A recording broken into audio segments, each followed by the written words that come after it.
y'all? This is DJ MV. What's up, Revolt Nation? Now, this week on Breakfast Club Extra, Killer Mike drops in on the Brilliant Idiots, Angela Yee answers your emails, and Devon Franklin reveals how to ask for forgiveness on lip service. But first, let's go behind the scenes and find out if our staff thinks this huge star is a sellout. Check it out.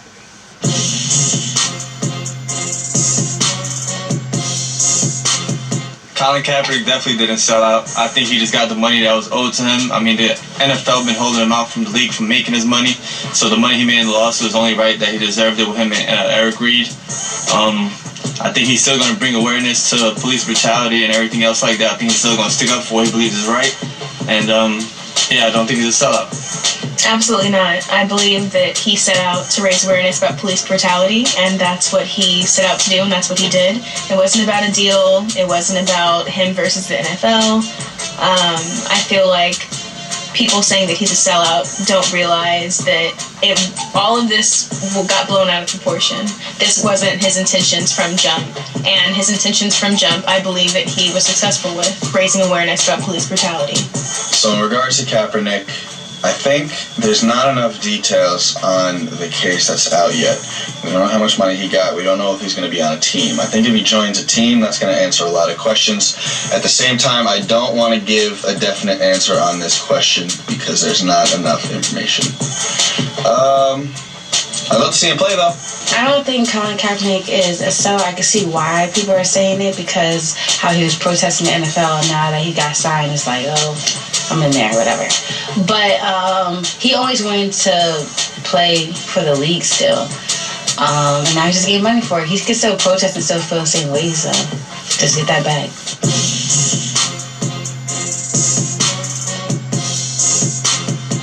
For Ashley, we got Casanova here. Now, this person needs advice. She said, my boyfriend broke up with me sometime last month.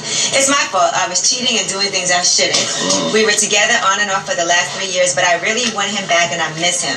How should I go about it? I'm not trying to force myself on him. I just want him to see I could be a better person, and I'm trying to win him back. I've been sending little text messages every couple of days saying I miss him, I love him, I hope he's doing okay, and sometimes responds and sometimes he doesn't. Should I leave him alone and try to get over it? No, you should force yourself on him. Because that's what guys want, all females want. I think we just usually give up and then watch from the sidelines of our significant other being happy with somebody else when they really probably don't want somebody else. They really wanted you to fight for them. Okay, so she should go fight. Yeah. Force yourself on him. Get him, girl. I'm rooting for you. You know what? The fact that he is sometimes responding is a good sign. Because if somebody really don't want to be with you, they'll block you and not respond at all ever. But it seems like he's a little on the or change your number. So you just playing hard to get. Gotta do that. Teach her a lesson.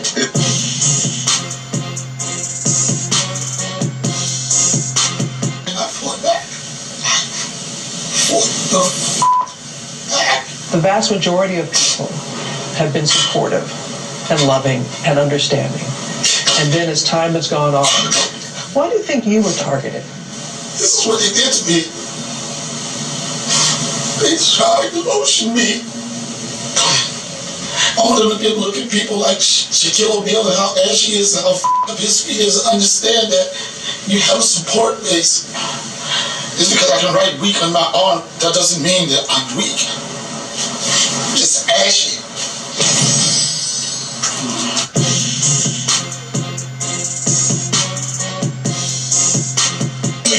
You know what I mean? I'm gonna give me a t-shirt made to say white folk won, stay woke. You know what I mean? Like if I was white, I'm running with the Mormon law. Like, hey man, God is for us. You know what I mean? But have you heard that Louis joke? Nah. Where he talks about how Christianity won. And he goes, you know what year it is? It's 2019.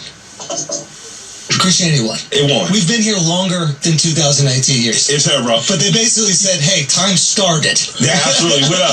Listen, man, I honestly think people don't see divinity in themselves because as long as government and outside forces keep you seeking divinity outside of yourself, you don't recognize anything divine in you and in others. Right. And if I don't see anything divine in you, it's easy to kill you. It's easy to accept prison for you. It's easy to accept that poverty is a matter of a byproduct of you being being lazy versus a creation that is a result of capitalism in Western society. So it's easier to start to not see or not honor the humanity because I don't see the divinity in you. And like you were saying, the 5% Nation of Islam with Clarence 13X, and before him, the Supreme Lessons with Elijah Muhammad, and before that, the Most Honorable Marcus Garvey, they let black people know in particular, you are a divine thing. Absolutely. Because we were so downtrodden, we were so used and manipulated and forced to become beasts, almost chattel. So there was importance in saying, to me at that point, and what it did to me, I'm from Atlanta, I can't drink Pepsi. I do have Coca-Cola around here somewhere. I appreciate it so much. Coca-Cola. Yeah. But I'm from Cali, I can drink some Pepsi. Yeah. Shout out to Snow. I'm like, Mexican. But there's something in it, and I think that there's divinity in all human beings, not just black. But it's important for me to take care of black people because that's my community, and we've been so downtrodden. But there's something divine in all of us, and if I recognize that, it becomes almost impossible to be bad to you or to not have empathy for you. Because you see God in everything. I do.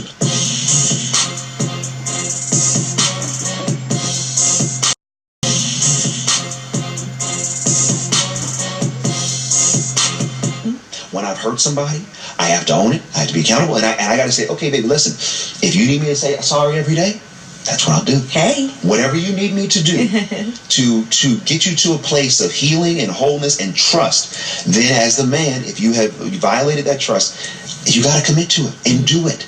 And even when you feel like, I wish I didn't have to, well, guess what? You do, if you really love her. It's really, really, really important to not say, well, every time she brings it up. Well, a lot of times she's bringing it up because it never got resolved in the first place. Exactly. She's bringing it up because the wound is still fresh. Is it better to be persistent or to leave that person alone and give them space if you're trying to get them back?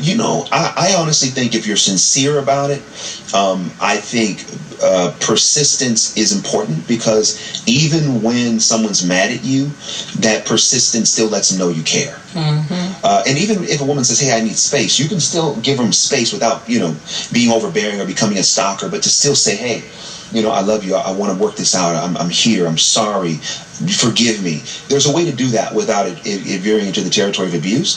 But I think persistence is better because, you want to make sure she knows you're serious. Because sometimes, even when she's mad at you, she still wants to know, does he still want this? Right. Does he still want to make it work? Yeah. Am I important? Did he really love me, or was I mistaken this whole Because if he time? disappears and gives you space, you're like, oh, so he's with her now. That's it. He's with her. He's been with her, and he's been wanted to be with her. That's what you think. He was hitting me every day saying good morning, and now he stopped. Right. Now, what if you're not attracted to your partner anymore? Let's just say they let themselves go. They look a mess and they gained a lot of weight and they're lazy. Yeah, they're not dressing nicely. They're not doing just all kinds of things just because they're too comfortable. How do you address a situation like that and be mindful of their feelings at the same time? Yeah, there's a great book that I reference in my book called His Needs, Her Needs by Dr. Willard Harley Jr. And Megan and I do this every single year. And in the book, there are 10 emotional needs that he lists, which are basically all of our different needs. But he says men's and women's needs are different. So every year, Megan and I get together and we prioritize what are our emotional needs, so that mine are different than hers, but she knows what mine are, so I can become great at meeting hers, and and I know what hers are, so she can become great at meeting mine. One of those emotional needs is physical attractiveness, right? So in this situation you're bringing up, it's important to address it head on and say, this is one of my needs. I can't tell you why it is, but it is. You look a mess. And I need you to fix it. But here's what happens. Exactly. When our emotional needs are not met, this is one of the main things that leads us to look outside of a relationship to get it met. All of us have needs. And if those, core needs are not being met by our significant other, whether we like it or not, we're going to start looking outside. And so when it comes to, physical attractiveness, you got to say, hey, babe, look, let's talk about this. I don't want to make you feel bad. I don't want to make you feel insecure, but this is one of my needs. And what can we do about that? Megan and I talk about it all the time. Look, she'll tell me, hey, babe, this is what I need. So I'm like, okay, all right, I'm not going to judge her need. It is what she needs, and I'll do my best to meet it by keeping myself in a a look where it's good for me, but it's also making sure that she feels like I'm valuing what she wants out of it. And obviously your needs change, so that's why you do it. Yeah, because things change. They go up and down, and sometimes I don't even know her needs have changed until I ask her. That's a good thing to even think about. Like, Gigi, you're in a relationship. What are your needs? We ain't got all day. What are your needs in your relationship? I can say my number one need at this very moment is honesty. Trust and just and just communication is really big right now. Like, we need to really communicate with each other on all levels. So, has that been working? Have you guys? I mean, it's like these are the things that we're working on. So yeah, I mean, we together. Okay, that's the first step. There it is. We're together.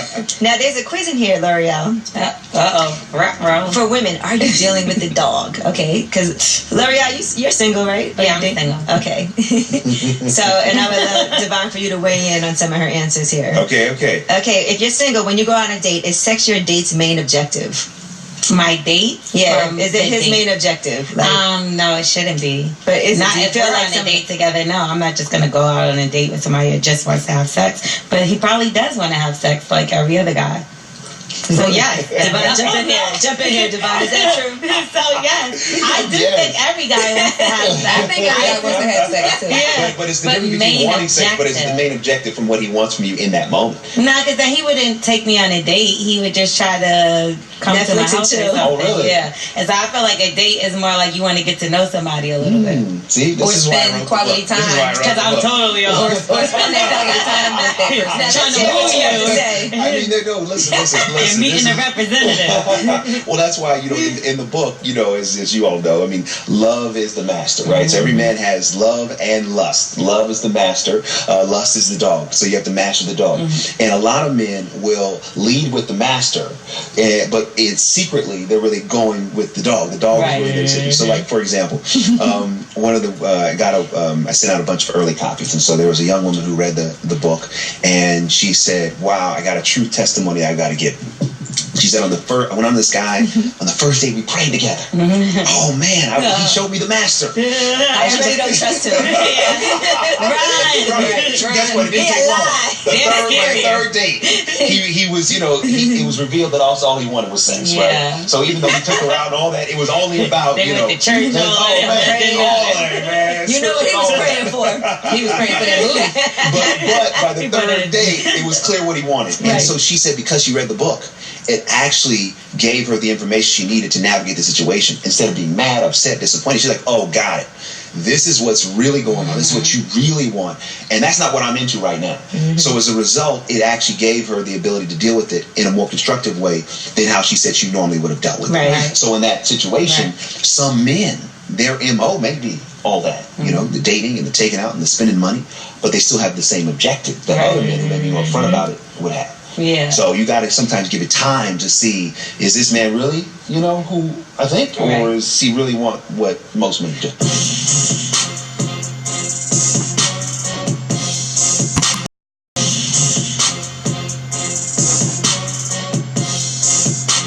I saw a clip on the internet of there's a nomadic tribe in Africa, and now that Christianity's gotten there, one of the members was saying that we saw God everywhere in all of nature, and now that Christianity is here, they give us books and they take our land and we put up fences and tell us where we can't go and go.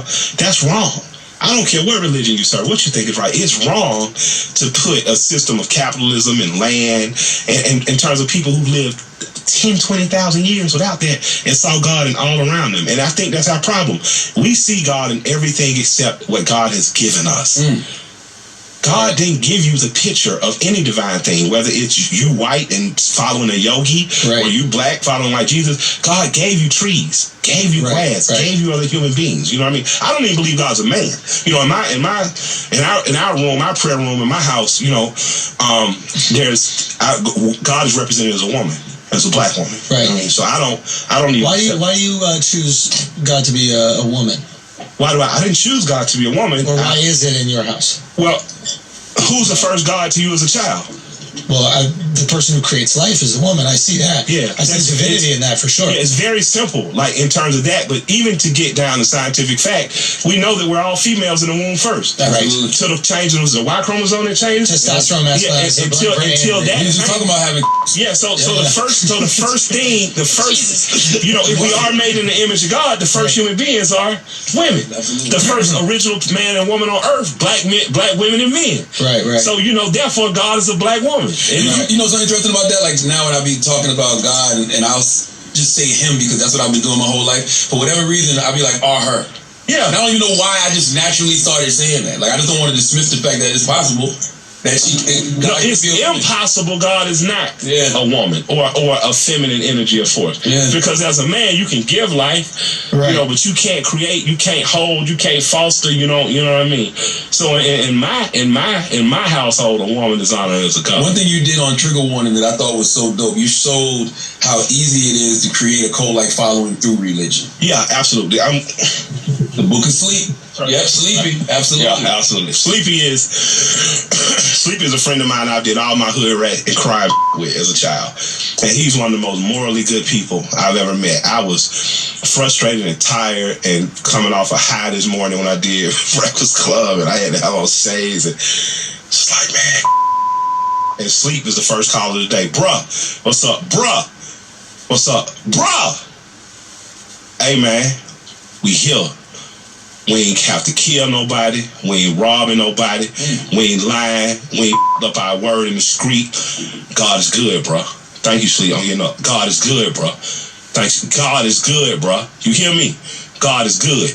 All right, be grateful, fat boy. Go give a good interview. That's my whole life. My whole life. That you hit me with. Like, you have to value those people because I believe that whatever divine force moves talks to you through people and through people you love and respect. To some you might not know, but wouldn't accept it from. And my friend calling me that, he's been one of the most morally good people in my life. Because even when we stole cars as teenagers, you know what I mean? He stole rich people cars, not poor people cars. You know what I mean? I was just like, man, he's been, you know. So when I came up with the concept of white Jesus being bad for black people, I wanted to start my own church after Creflo refused to be my Messiah, which I would have took that. Like, come on, man, how could you not want your own record company? You know what I'm saying? I went to my. You was basically telling him to where he eat at though. He couldn't go against religion. You know what I'm saying? That's how he make his money. I'm not saying it like that's all he's in it for. The bigger play is to become the Messiah. Yeah. The bigger play. Like, bro, I'm trying to position you to rival the Catholic Church. You just don't see me. I'm Puffy, you Biggie. But he won with it. Did people really stay a part of that book, the Church of Sleepy? No, in the sense of you don't have to come every week. Okay. Yes, in the sense of they still keep sleep journals and people grew from it. You know, people had an opportunity to talk about their stresses and their anxieties. They got an opportunity to see divinity in themselves. And at the end of the episode, we apostolized everyone to go out in the world and preach the Book of Sleep. I talked to Ariana Huffington on that episode. And the importance of sleep is we're in adult sleep culture, almost where, like I love Kevin Gates. I don't get tired. You know what I'm saying? Yeah. But Kevin rests on y'all. Like, Kevin will disappear and give his social media a break, and he'll pop back up. You know what I mean? So even if he don't get tired, he allows himself to rest. Yes. And I think that people need to do that. Rest relaxes your anxiety, helps you grow. Like, now that I'm actually trying to do some in the gym for real, I'm learning how important sleep is. You can't go on 4 and 5 hours like I used to. You have to try to rest. And my grandmother used to tell me, like, rest, baby. And I didn't understand that. Like, resting is God rested, bro. Yeah, it's something that's divine almost. Yeah, you need that a long time. Yeah, a lot of us are suffering from solitude deprivation. I'm reading this great book right now called Digital Minimalism, and it talks about solitude deprivation, how we're all so connected, and they say human beings are not wired to be this wired. So sometimes you just got to disconnect, and you need that alone time, and sleep is part of that. Yep, you got to sleep, you got to fish, you got to hunt, you got to get in your garden, long walks. Yep, put your phones out of when you're sleeping. Put them in another room to charge. Dick Gregory told my wife and I, don't make me look fat. My wife, no, I'm just my wife. Mike, I believe you're doing that. Hey man, I'm doing a pretty good job. You got to offer haircut and I'll take care of it. No, I really should get haircuts and shit, and I want to help you. No, I promise I'm not envy. I'm not mad. No, I'm fat. I'm fat. I wear polo and I got raw holes, so I'm cool. Don't worry about me. That goes back to what you said about how when you don't want to let your children off until they're like 13. What you said? Yeah, you want once they get to them schools and they got to deal with guys like him. Think I'm the insecure fat guy. I've been f***ing hoes since kindergarten. You know what I mean? I ain't had no problem. Like, listen, I was first grade king and I was Mr. Yearbook. Don't feel bad for me, people. Like, people are like, you're fat. Like, you're poor. Like, I don't give a you know what I'm saying? I'm gonna be okay. I'm 31 down. We gonna keep fighting. Mike, but real quick, you were talking about the importance of hunting and guarding, right? Yeah. Is there immense value in knowing that you can rely only on yourself if need be? I don't give a what nobody got to say about me because of that. And I appreciate my grandfather and grandmother so much. Like, I really do. I didn't understand as a child why my grandfather why I had to watch the hog get slaughtered. I didn't understand sitting in that tree with my Uncle Calvin waiting on fucking deer to come by. I didn't understand why we had to go tend the garden with Mother Jackson with our grandmother. But now that I'm older, and my sister has a garden that helps feed 7-8 families, now that I'm older, and there's deer meat in the freezer, and I'm going on my first boar hunt this year, like, I don't have the same worries regular people do. Yeah. You know, when the lights go out, we just light a candle, wait it out, you know what I'm saying? Yeah. My wife and I don't have the same worries, and I had to understand that I have to appreciate the culture that brought me here, and I'm country. You know, I have more in common with swamp people than I do anybody on Love and Hip Hop. Yeah.